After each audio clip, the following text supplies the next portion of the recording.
Right, welcome to the Berggruen Forum, everyone. A few quick announcements. This evening at 7 o'clock in Miller Theatre, there'll be a live performance by resident artist Laura Ortman, who's a composer and a musician playing many instruments. Tomorrow at 12:20, the Environmental Studies series of talks given by people from Alfred continues with a talk by Sawyer McFadden. And Sawyer will be talking about his work as a hydrologist helping to protect and improve water resources. Tomorrow at 6 p.m. in the lobby of the Harder Hall, the AU Gazan Ensemble will be giving a fall concert where they'll be playing melodies of East and West. And after that, at 8:15, the AU Symphony Orchestra will be performing a Halloween spooktacular concert in Holmes Auditorium. Costumes are encouraged. Finally, next week's Berggruen Forum will be given by Gary Ostrauer, Professor of History, and he'll be discussing and correcting some common misconceptions about World War II. Today, we're delighted to welcome Colleen Wahl, Assistant Professor of Dance, and the title of her talk is Let's Punch Each Other, Experiences of Power in Boxing. So take it away, Colleen. Thank you so much, Emrys. So everyone, welcome. There's a video playing, and I'm going to let it play in silence for about another 45 seconds. As you watch it, notice what it evokes in you and what you have noticed, what it is that you noticing. This meta-noticing may offer you insights into your prior knowledges and assumptions with this form, clusters of associations you bring to this movement behavior. I want to begin this discussion by thanking Dr. Emrys Westacott for continually organizing this lecture series. AU is better for it. And D. Chase Anger in the dance program for lending space to this project. I'm now going to stop the boxing video. It'll come back.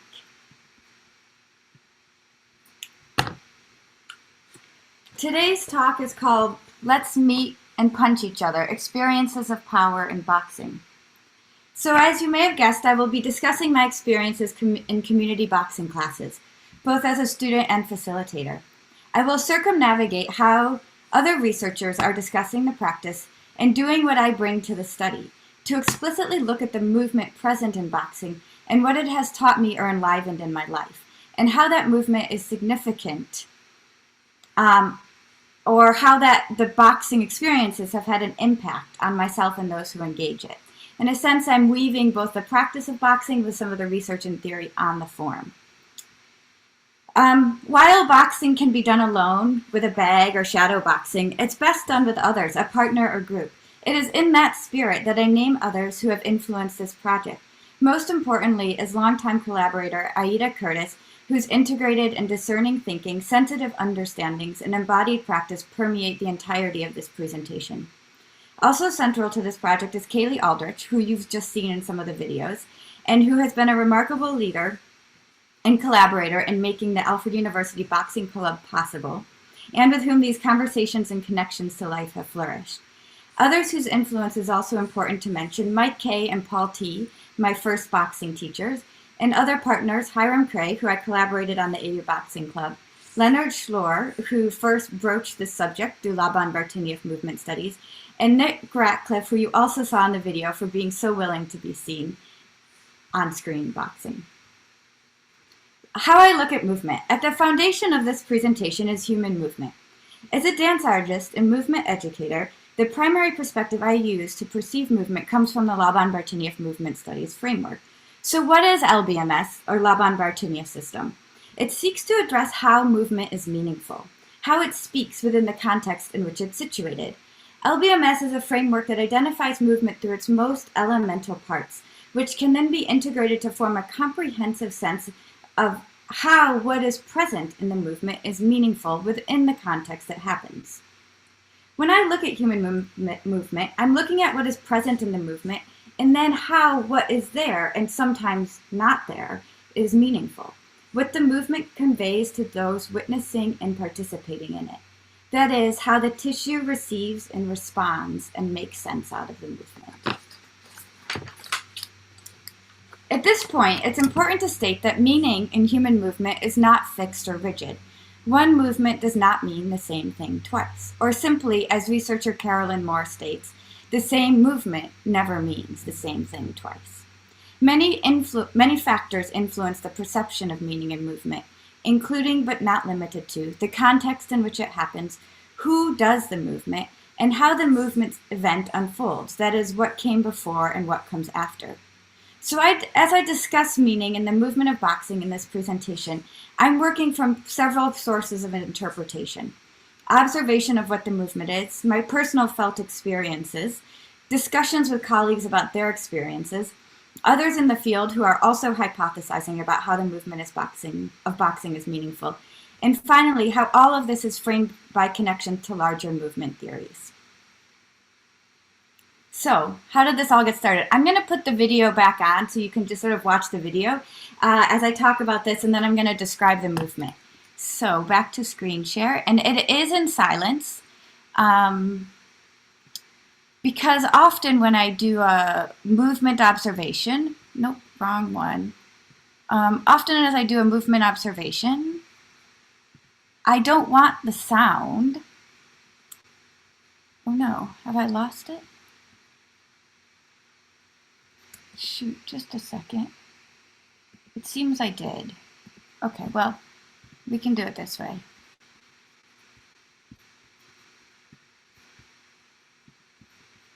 Okay, I'm going to just let you see how many tabs I have open.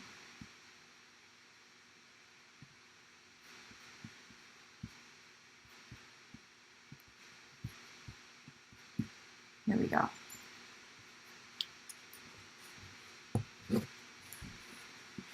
So before I dive into the movement, how did this all get started? Shortly after college, I worked at a gym in New York City on 44th and Lexington called Equinox. It was the Gray Bar location.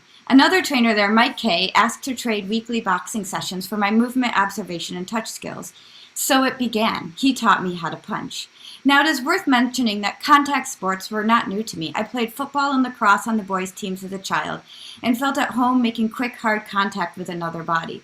But this boxing was new in the sense that it was channeled and focused and relatively continuous, hard contact compared to the more random, chaotic contact of my earlier sports.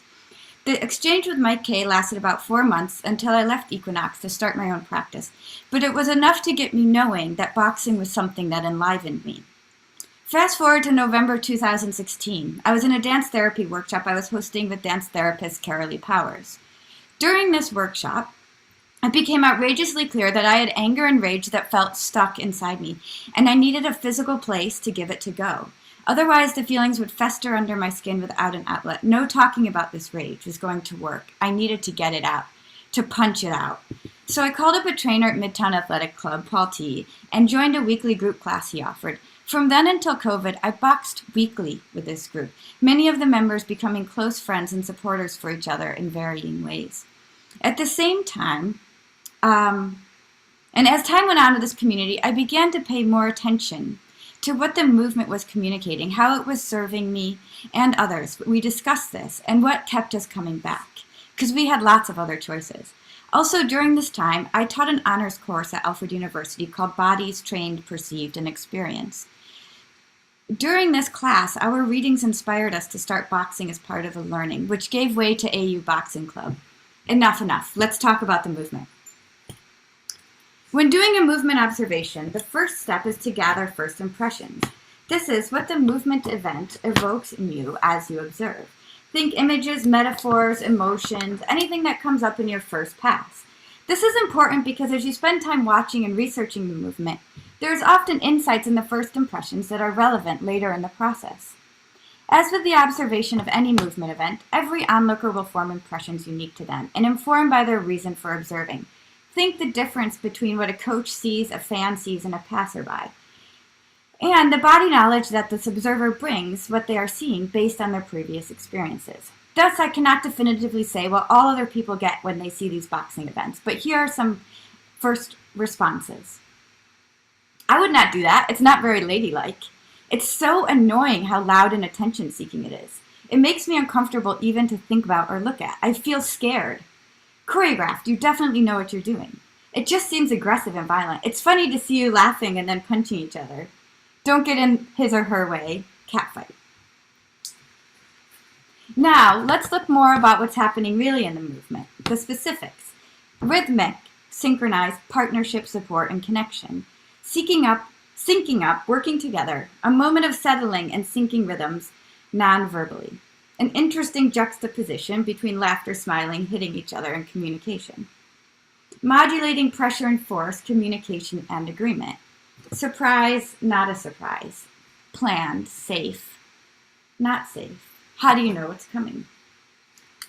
In what I'm showing, there are two roles, the puncher and the catcher. The puncher has boxing gloves on, and the catcher is wearing mitts, the flat things. Each plays a unique role. In these videos, the puncher is performing the punches while the catcher is signaling and receiving those punches. Catching or holding is a supporting role that requires sensitivity and adaptability, but we're going to get to that. Here's, I'll keep doing this for 1 second. So now let's look at the puncher-boxer through the lens of the Laban-Bartunieff movement study system. The following list is what I see in LBMS. A core distal pattern of total body connectivity and an upper-lower pattern of total body connectivity. Sequences of yield, push, and reach. Upper through to lower, lower through to upper. An effort life of strong weight, direct space, quick time with a baseline of flow flux and weight sensing. Directional modes of shape change. Rhythms of advancing and retreating. Varied use of space around the body. And central and sometimes peripheral approaches to kinesphere. Okay, I know for most of you that sounds like jargon, so I'm going to unpack it now. And I'll let this play for another second. The core distal pattern of total body connectivity. What is this? It's about how movement is organized in the body. In this case, it is about how movement passes between the center and the edges of the body, or from the distal edges of the body through the limbs to and through an adaptable center and then out to another limb. The core distal pattern in boxing is activated by sequences of yield, push, and reach. These are developmental motor patterns that allow us to satisfy our needs and mobilize into the world. Let's break these down. The yield is an outpouring, like a bonding pattern where the body yields into a base of support or another person. It's a giving into. The yield often phrases into a push, akin to increased pressure into something, a surface, another body. The push is a compression pattern in the tissues that lets the tissue feel and know itself and sends energy into the center of the body. The reach is about an elongation into space where the tissue feels its relationship to the environment around it and experiences the ability to send messages and elongate into the spatial world out there. The yield, push, and reach sequence in boxing along active pathways in the body to, through, and away from an alive, adaptable core. So our centers are very alive, and there's messages of pressure and elongation being continually sent from edges into center, center into edges. In boxing, the elongation into space of the reach is met by contact with the mitts of the catcher, which sends the message back into the tissues. It's an active rebound. The contact with the catcher sets an edge and sends the outpour back into the body.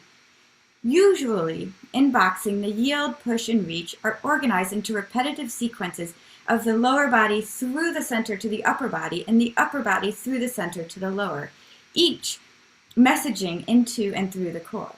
These messages travel along between upper and lower in each end, meeting an object in the outer world and then being sent back in. Energetically, in the Laban system, we have what's called, or in the Laban system, what we call effort is actually the description of the energy. I'm going to get rid of this now. So it's the study of dynamism in human movement. And the most obvious manifestation of the energetic life in boxing is strong weight, direct space, and quick time. In simple terms, my power there now. Bah! This happens with a baseline of flow flux, which is a shifting between precision and control and ease and relaxation. I'm modulating my flow. And energetically, there's also weight sensing, which is the fluxing between an active and passive sense of my mass, like a settling into to get ready, a sensing in one's mass, the right time to engage it actively. This is clear in the video of Nick and I. You'll notice a few times where we kind of to go, like we're syncing up a rhythm. A moment of dropping or syncing our weight together that syncs our timing. It's an uptick before the action starts. Then I said this word, directional modes of shape change.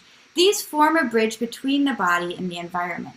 In boxing, we have a lot of spoking, which is like following the spokes of the wheel, or arcing, which is like bridging to the environment by following the edges of the wheel. There are also rhythms of advancing and retreating towards and away from our partner, as well as some spreading and enclosing our form around the punch or around one another. This is especially clear in the video of Kaylee and I, some of the spreading and enclosing of our bodies. The varied movement through space around the body, most prominently a jab and cross, are dimensional, meaning they have one spatial pole in the sagittal dimension to forward middle. Hooks are cycles of the horizontal plane, and uppers are cycles of the sagittal plane. Okay, that's way too complicated for this presentation, but in short, it means there's varied movement through the spatial matrix around the body. Also, and finally, through the Laban system, we see what's called a central approach to kinesphere. This means, well, imagine a movement bubble. So the kinesphere is the bubble of movement around your body. It's like an aura. Every time you take a step, it goes with you. A central approach to kinesphere is where movement radiates between the center of the movement bubble and the edge. And a peripheral approach to kinesphere means that there's a trace or a holding of the edge of the kinesphere. And so we see both of these happening pretty frequently in boxing. So that's what I see from my Laban-Bartenieff lens. Now, let's just talk about the catcher for a second. The movement that the catcher does, that's the person with the mitts, is fairly similar to the person wearing gloves, though it's also often in a more diminished fashion energetically, but more specific spatially than the person with the gloves. The role of the catcher is as a supportive partner, to direct the boxer where to throw a punch and to create and hold an edge for each punch. This usually means anticipating and kinesthetically directing the punches. Catching also means to meet and match the boxer, to not clobber them and overpower their punches, but also not wither and crumble when contact is made. Much of the movement the catcher does is like the boxer, though a good catcher anticipates and guides their partner where to go. So who cares? Why does this matter? We can see the movement. Why is it meaningful? So there are so many perspectives that we can chew on about boxing. For the rest of today's talk, I'm going to blast through some of the ways I think the movement is meaningful and relevant to the human experience. I'm going to be talking mostly in the abstract, but a lot of these feel very true for my experience. So some of the ways I'm going to start by talking is about muscular bonding, the physical expression of force and aggression, and the development of community around the manifestation of physical strength. Muscular bonding. One of the most obvious aspects of the movement of boxing is physically connected repetition, the syncing of one's rhythm to that of another person, which brings me to muscular bonding. In short, repetitive action can induce euphoria. Muscular bonding is a term from veteran and historian William McNeill, which describes the, quote, sense of pervasive well-being, and more specifically, a strange sense of personal enlargement, a sort of swelling out, becoming larger than life, end quote, that emerges from the participation in shared rhythmic ritual. Muscular bonding is thought to be evolutionarily essential because, quote, the emotion aroused by moving together in rhythmic synchronicity provides a basis for social cohesion, and it is hypothesized that muscular bonding allowed communities to flourish and work together in ways that have promoted human survival. Others have described this term to encompass the unique social bonds formed with others with whom rhythmic physical activity is shared, bonds which develop into social groups and values, bonds which teach us to give the I over to the we, or in relationship to a we bigger than ourselves. I feel myself part of something bigger than my selfhood. This can be humanizing of those in our muscularly bonded communities and othering to those outside of them. I'm also going to talk about the physical expression of force and aggression. One of the first things many people think of when they think of boxing or other combat sports is the physical expression of force and aggression. In some of the descriptions above, and the presence of energetic tones of movement, known as strong weight, quick time, and direct space, suggest the energetic end of movement that's perceived often as violent and aggressive. Ones that, when teaching movement, are the most likely for people to have hang-ups around and resistance to engaging in. So when I teach people about strong weight or quick time, they often behave like, yeah, I get it, I'm good, I don't need to do it, kind of attitude. But getting it and doing it, and thus feeling it in your body, are two really different things. These energetic tones, when manifested in movement, are often about condensing our relationship to time, attention, and the mass of our bodies, and tend to carry associations like masculinity, violence, aggression, and rage. From the perspective of the Laban-Bartunieff system, though, these are associations with such a dynamism. They're not the truth of this energetic expression. And one of the outcomes of studying the Laban-Bartunieff system is that these associations are decoupled from the actual movement energetic life. And so students practicing the Laban system often begin to see and experience a much greater range of energetic life in their moving bodies, and have a much larger cluster of associations that they bring to the energetic ranges that they see in human movement. And so part of the Laban-Bartunieff system, part of its perspective or value, is that we humans have the capacity to physically experience and express a very large range of potential energetic expression, and that it's valuable to our wholeness to do so regularly. In short, to increase our range of energetic potential and expression in our moving lives brings us to life. And so when I bring these two ideas together, we have physical experience of force and power in the energetic life within a community that nurtures and encourages it. In a sense, it's a community bonding over the development of physical force and celebrates the ability to insert one's power into another body. Whoa! This is a place where one's window of tolerance for the range of energies we express and can see in others can grow. We can learn to hold and be comfortable with the expression of power in another person. We can learn to let our power be seen and celebrated by others. By the end of my first boxing sessions, I was shaky, exhausted, relieved to be safe and alive and okay and have made it through. I did not yet know how to be with this kind of power and charge. I was over my threshold of the window of my tolerance and my fight, flight, or freeze response. Over time, yet quite quickly, my window of tolerance for this discomfort expanded. I learned to channel the discomfort of arousal and charge into a focused action, to trust the excitement as part of developing my fortitude and my vitality. No longer was it anxiety-inducing, or something I had to work to not be overcome by, not be rattled by. I was able to be in that environment and find a comfort in it. So as I passed by a second ago, these are communities, these boxing communities, and I know I just showed you duets, but oftentimes you might see 12 people taking turns and sharing roles. I just didn't have the permissions of any of those groups to use those. These are communities, and they offer a context in which the exploration of arousal and charge is welcome. As a participant, I learned to engage with charge and the force of another, to stay centered when receiving others' potential aggression and expressing it myself. Now, this has developmental connections to the formation of relationship. Developmentally, meaning when we were young, relationship teaches us how to modulate activation and charge.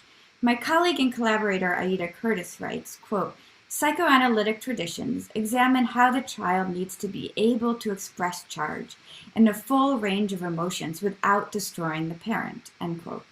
When the strong feelings of the child destroy, overwhelm, collapse the parent, the child learns to deny their own power. It's too scary.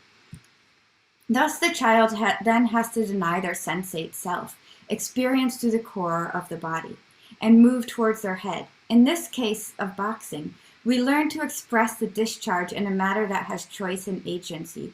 The literal expression of charge physically is received by another, yet does not destroy the receiver. It is instead matched by them in a grounded reception. So in a sense, we are learning through action that our power and our charge can be received by another.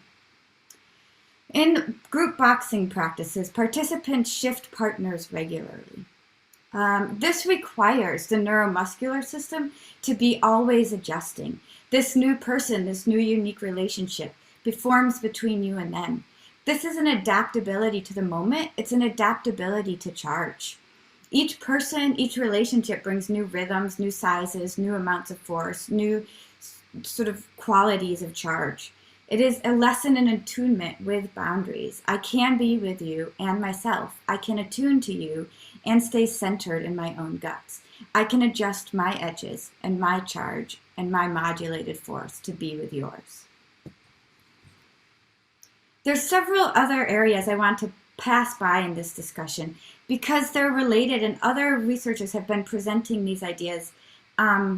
And so I see them as integral to sort of the field in which I'm circumnavigating here. They are beyond a deep dive, though I hope to spend more time here in the future. So these places are the gendered expectations and limitations on the connections to emotional and physical expression, and also the psychological concepts of shadow and the need for shadow expression and integration.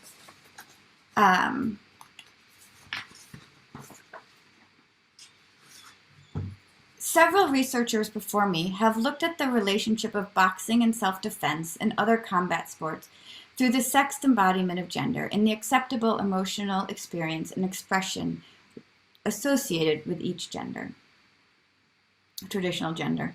In her well-known paper, The Fighting Spirit, Women's Self-Defense Training in the Discourse of Sexed Embodiment, Martha McCaughey argues that the development of women's physical power, aggression, and violence, the use of a verbal no, challenges assumptions of what women's bodies can do. As women learn through experience to use their voices and their bodies, they are physically interrupting the script of rape culture.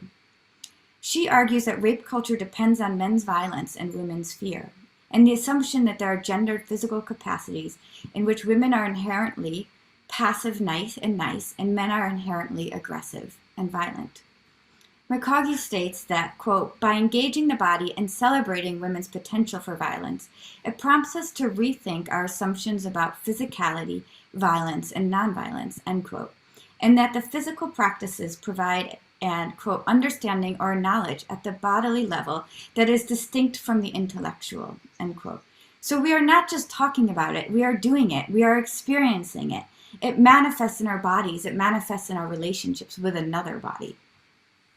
The women interviewed in McCaughey's paper report significant increases in courage and security around men in everyday situations, and a newfound trust in their bodies' capacities. As one instructor in her study says, quote, I spent years in rallies, feminist therapy, etc.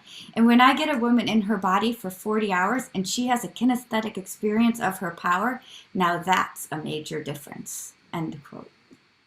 These sentiments are echoed and further developed by Jocelyn Hollander in her article, Outlaw Emotions, Gender, Emotion, and Transformation in Women's Self-Defense Training.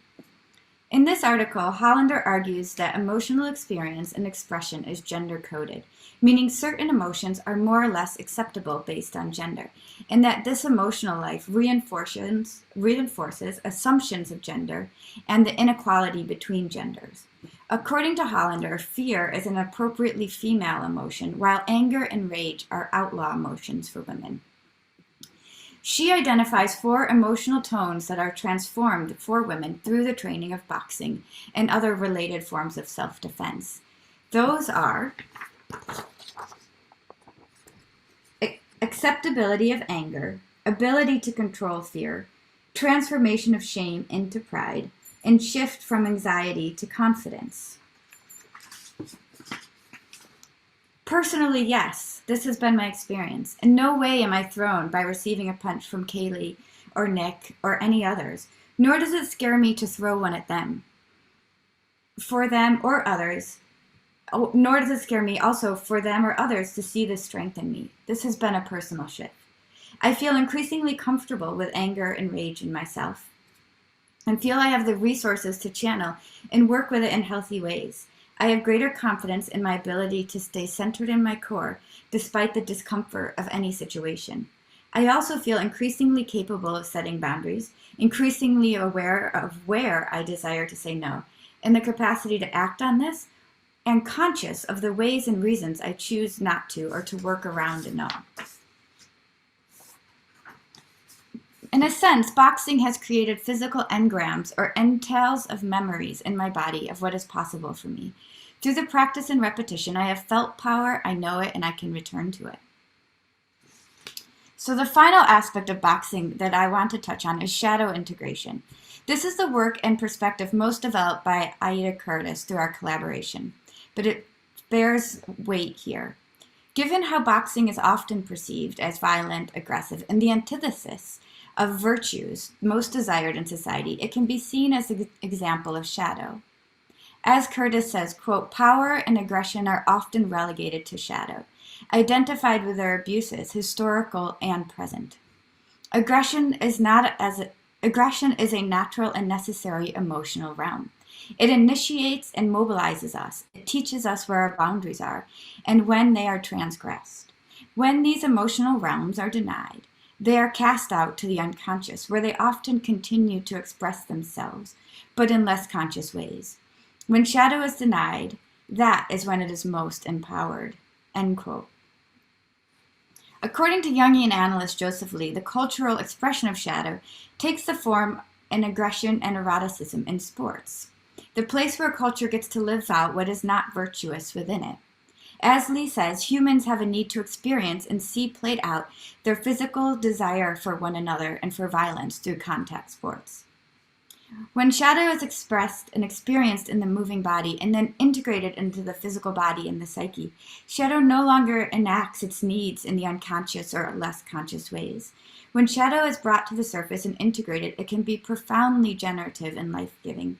It is no longer scary or out of control, but has the potential to be a rich creative force in our lives. So I have a clip of Joseph Lee talking that I'm going to play right now. Let's start. Here you have it. This is... Shadow is a veil behind which resides a darkly splendid world of unrestrained instinct, fantasy, and drive. And like Dionysus, yielding to it might create a kind of ecstasy of relief and or a dismemberment of who we thought that we should be.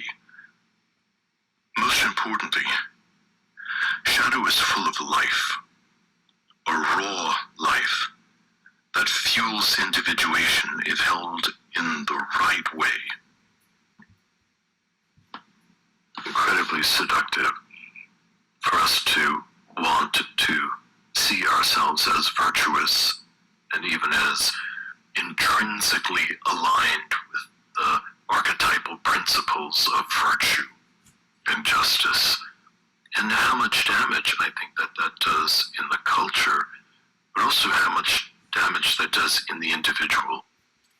I hear that you can't hear it very well. Oh shoot, let me try it this way.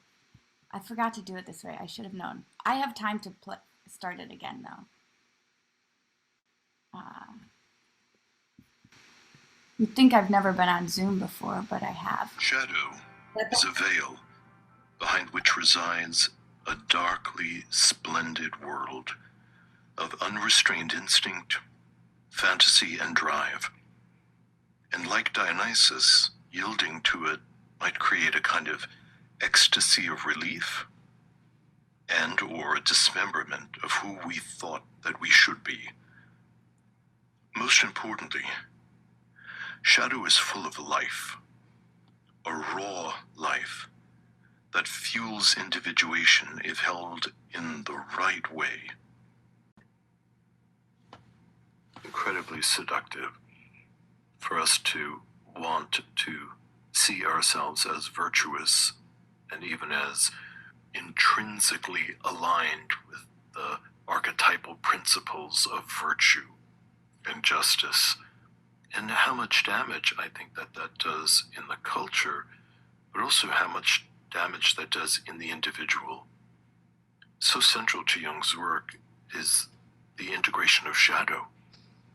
And when we are possessed by the archetype of virtue, all shadow is outsourced to other people or other situations, and then is attacked or somehow punished.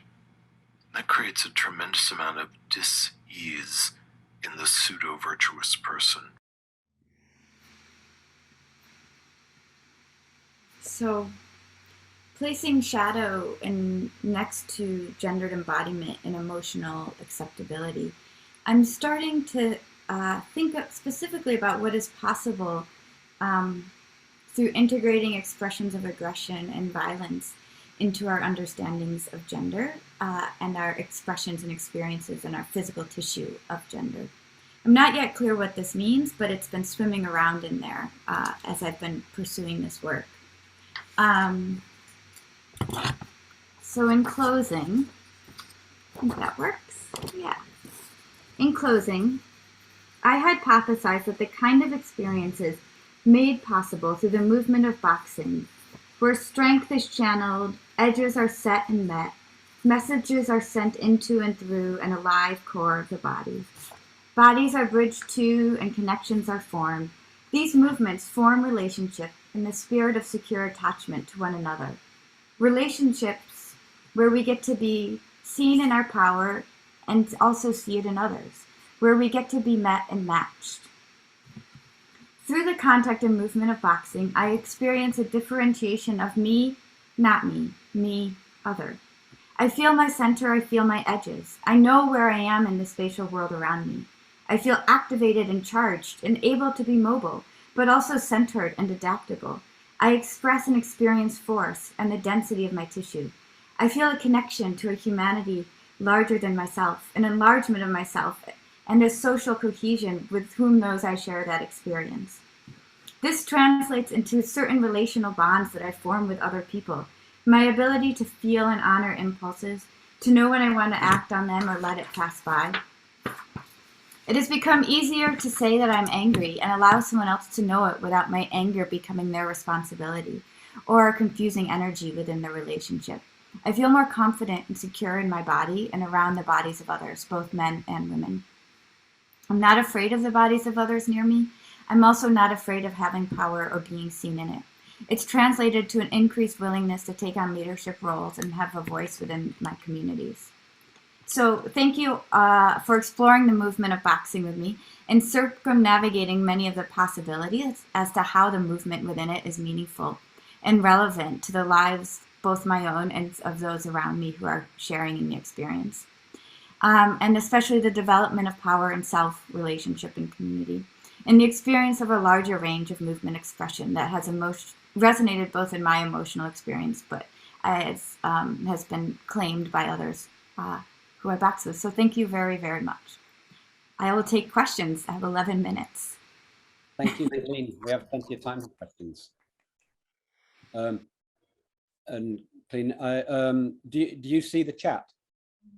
I've got it up now.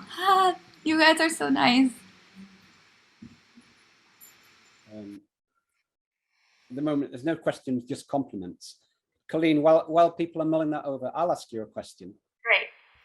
The question is this: that strikes me that in boxing, the sport, one of the things that's going on is that the opponents, they're trying to fool each other. They're feinting to punch and trying to sort of catch each other out by surprise.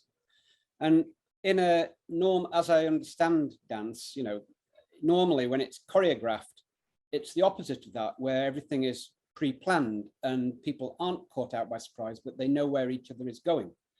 And so there's between a choreographed dance and actual boxing, that's a pretty big difference. And I wondered where this fell on that spectrum. That's a great question. So what I have done mostly here at Alfred with the boxing club is the choreographed dance. In my larger life, I have done both, like some sparring and even in boxing, we've started to get to where people have to respond in boxing club, respond and react so they don't know where it's coming. But it is a big gap. I think that in my experience, it's a progression of like first wanting to get comfortable with what it means to throw these punches and to make contact, and then over time becoming more adaptable, like an improvisation in the moment. I will say that going to, like here at Alfred, I have a real hesitation doing anything that has much sparring in it, because we're an educational institution, and so I take seriously the health of the brains of our students.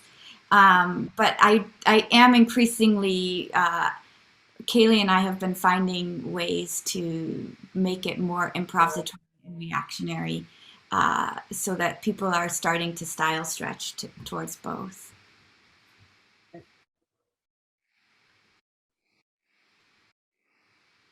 And that's a great question.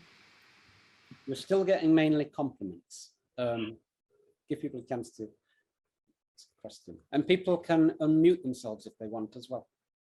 Emrys, there's a raised hand from Philip Rich. Okay. Do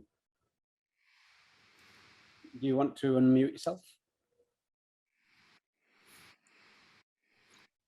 Good afternoon, Professor. Do you hear me? Yeah. Unmuted. Do you hear me? Yes. Yes? Yes. Good afternoon, Professor. I'm a blind person and a member of the Alfred University class of 1976. And I listened to your lecture. I agree about the shadow self, but as a blind person, I would be scared to death to participate in such a choreographed event like that. And I'm curious, have you ever worked with blind people before? You know, this is a fascinating question. I have not, and I have thought about that. So maybe I should meet with you. I would be very interested in ways that we could sort of explore it within a range that was safe and progressive for you. And so maybe it wouldn't be that I was throwing a punch at you, but you were punching me first, and I was finding a way to meet and match you to like receive your punch. I think it would be a really interesting place to go. Thank you for that question. I would have to have a chat with you on Zoom. Yeah. I would have to have a chat with you on Zoom or something, you know, to even discuss such a thing. Mm-hmm. Yeah. Mm-hmm. One of the things. Thank you. Thank you. One of the things that I will say that has become really important for me in this process is the range of bodies that get to engage with it, and how much it's about a virtuosic expression of boxing. Can't mute now. And how much it's about the expression and experience and contact with others, the community building. And so I really have been holding the value of it being increasingly inclusive.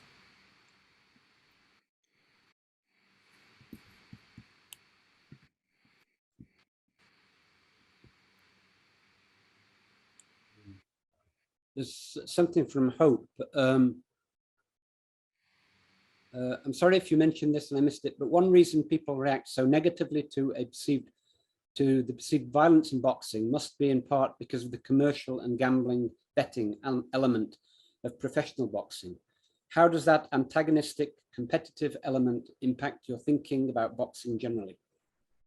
Well, I think that's, I mean, partly I think that's where the element of it becoming shadow is really amplified, that around the culture of boxing are all these other associations that are thought of as sort of anti-virtuosic and community building. So I think that lends to it. I, hope it's an interesting question. I would say that I think that that's also sort of like the what's seen. It's the more common way it's perceived. But I think that there are lots of different ways that these expressions and communities can be built up. And so while that may be the more mainstream one, I'm wanting to advocate for a wider range of possibility. So how does it impact my thinking? I think, yeah, that's a seductive part of this culture, and I actually don't participate in it, but it's totally there.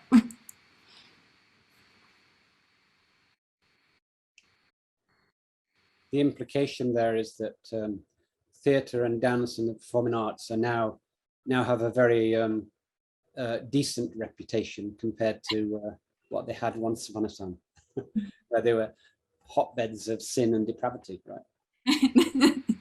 Now we're expressing it in other ways. Any more questions for Colleen? We have just a couple of minutes left. Do I watch boxing? Yeah, sometimes. Sometimes, yeah. I prefer to watch it 3D in the 3D. So it's like when I get to watch like colleagues spar, that's really exciting because it's like the palpable energy, like you're kinesthetically in the room. I mean, I don't even have a TV, or maybe I do, but Gary gave me a TV. I don't know how it works. So, yeah. Is Genesis raised a hand? Genesis. Hello. Hello. So I found it interesting, the connection between gender and boxing. So my question is, before you did boxing or were into boxing, did you view boxing as a gendered thing? Or is that something that arose when you started it, like you started noticing the gendered elements of it? Or were you kind of just in a period where you were like viewing gender and you were doing boxing, so you were viewing gender as as you were viewing boxing as a gendered thing or whatever? So just like, what was the series of events where gender became correlated with boxing? Yeah, I so love this. For me, I think based just having played all those sports on the boys' teams as a kid, it wasn't something that I actually thought too much about when I started boxing, but I noticed other people's reactions because I was boxing in a public space, more or less, in a gym, and people would react to me punching my K in very specific ways and say things. Sometimes the things like, whoa, don't get in her way, or sometimes sort of sexually explicit things. And so I think that was when I first really started to think about it. And then the gender piece came in a lot with more force. Like I think it gathered more energy, became larger in the last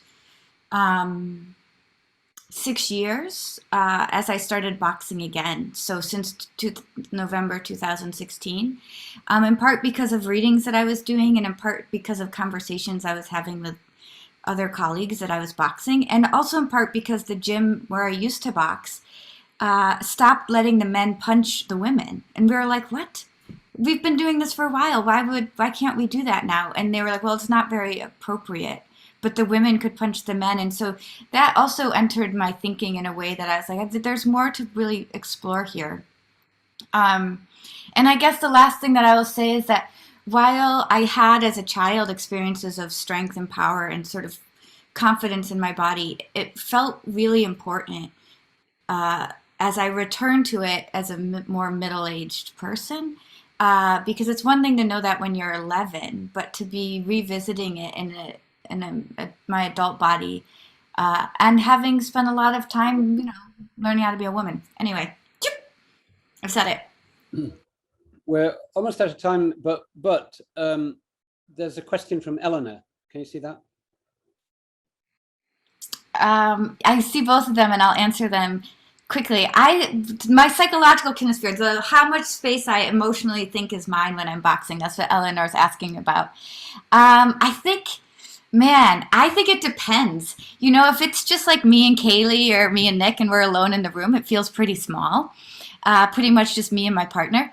But if I'm like in the gym at Midtown and we're like the center of the space, then I do feel my psychological kinesphere is larger because there's a certain attention certain noticing of being watched that I have noticed. And I actually much more enjoy it when I am alone with a couple people than like other people are lifting weights and running laps around me. And then Nelia's question, yeah, I have had conversations with men about punching, and it's interesting how some men are like, I don't want to hit you, or they modulate their force, and of course every person is different and every conversation is different.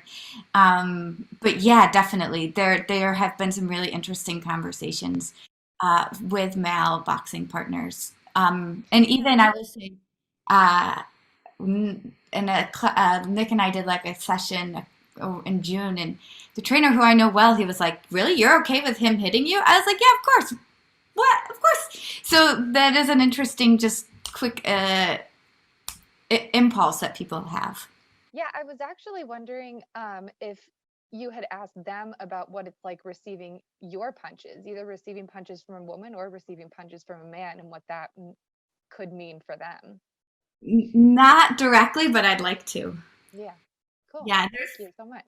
Yeah, there's been informal sort of alludings to that, but I would like to really develop some interviews around this, I think. Very cool. Thank you. Okay, Yeah. we're pretty much out of time. Last question from Chase is, when is the book coming out? A couple of years. Yeah, I have some ideas. Thanks, Chase. Well, Colleen, thank you very much for a wonderful talk. You can tell by the reaction to it how much people enjoyed it. So thank you, and thank you everyone for coming along. See you next week.